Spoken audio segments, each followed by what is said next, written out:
Arrivé au terme de sa mission diplomatique en République du Congo, l'ambassadeur de la Fédération de Russie, Georgi Tchepik, a annoncé ce jeudi 21 décembre 2023 à Brazzaville son départ dans les mois à venir.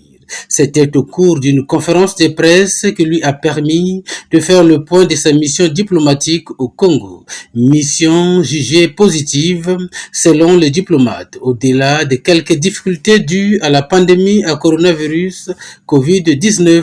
Une mission qui n'était pas facile puisque ça a coïncidé tout d'abord avec la pandémie, 2 ans de pandémie, puis les circonstances géopolitiques que vous connaissez tous.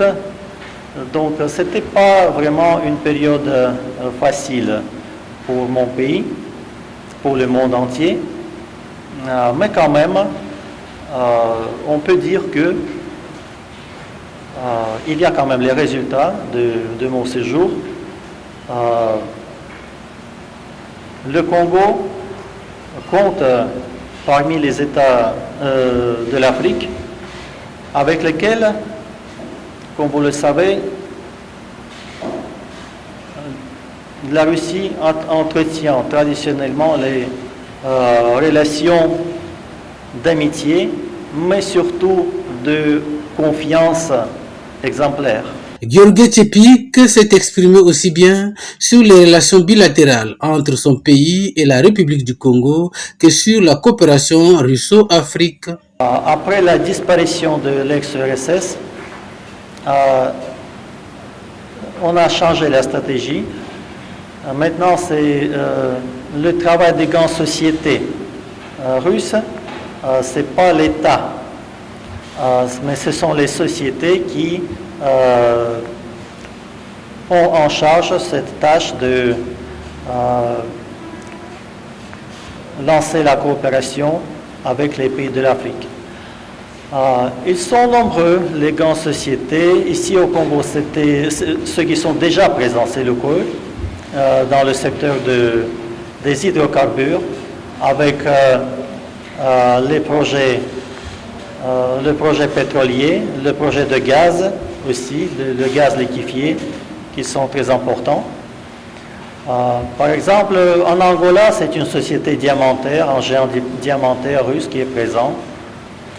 Au niveau de l'Afrique occidentale, en Guinée, c'est la grande société d'aluminium. En Afrique du Sud, une société qui est présente qui exerce dans les filières de la production d'acier. Répondant sur une préoccupation de la presse relative à la politique climatique de la Russie, l'ambassadeur a indiqué que chaque pays doit lutter contre le changement climatique selon sa propre réalité avant de signaler que la Russie est signataire de l'accord de Paris sur le climat. La Russie joue un grand rôle dans les efforts de la communauté internationale en matière du climat. L'étendue des forêts en Russie est plus ou moins la même que celle des 3 bassins cumulés. Notre ambition vers 2030, ce sont les émissions au niveau de 70% par rapport au niveau de l'année de référence, qui est 1990, l'année 1990. Mais en réalité, en 2030, le niveau de nos émissions sera au niveau de 54%.